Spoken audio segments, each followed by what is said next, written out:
Week 43, day 4.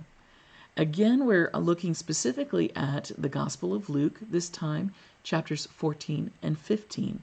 And we're going to see that dividing line, that plumb line, if you will, that indicates perfection that Jesus is preaching.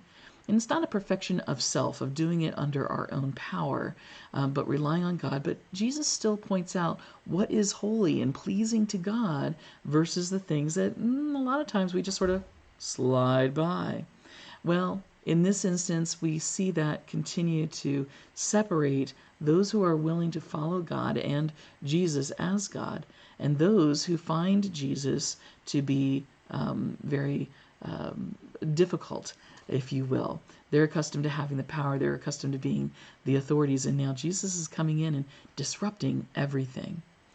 And so one of the questions that comes up is who can follow Jesus? What we find is that it is those who count the cost, because there will be one, and are willing to give up everything. Think of the rich young ruler. He comes to Jesus and says, "What do I need to get into heaven?" Well, he starts off with a wrong assumption, is that he can do anything. But Jesus simply looks at him, he loves him, he says, you have to follow the law. And the man says, "I've followed the law all of my life."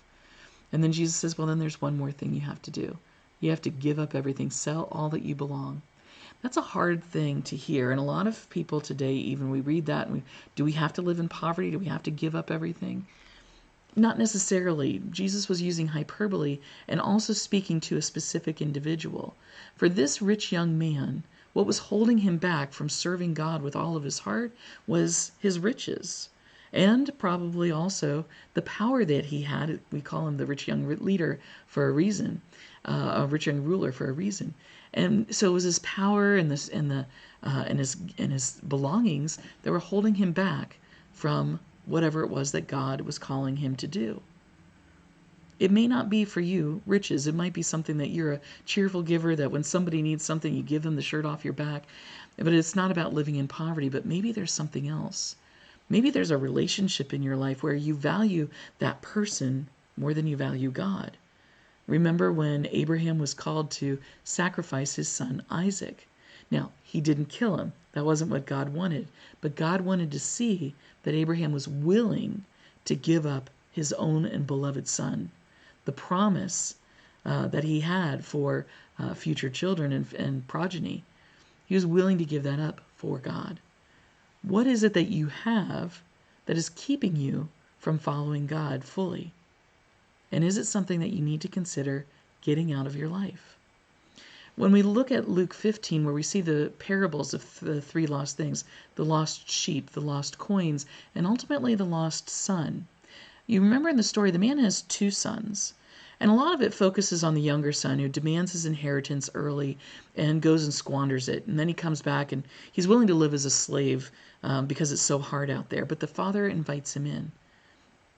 And we look at that story and we think of ourselves, we're the younger son and God is the father. But there's also the older son who, in his own mind, does everything right. He doesn't demand anything of his father. He does what he's supposed to do.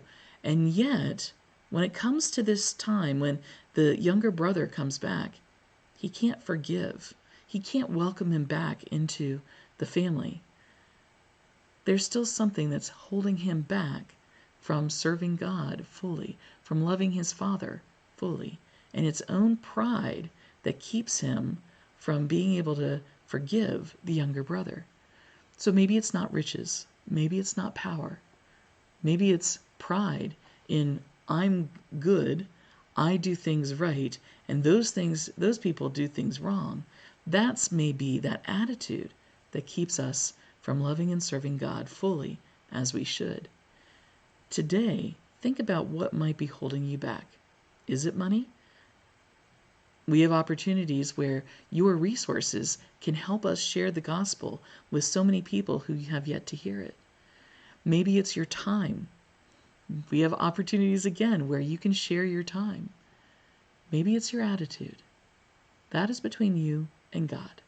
But nonetheless, Jesus calls us to evaluate our lives, determine what's holding us back, and make sure that we give it up because we know that ultimately God is the better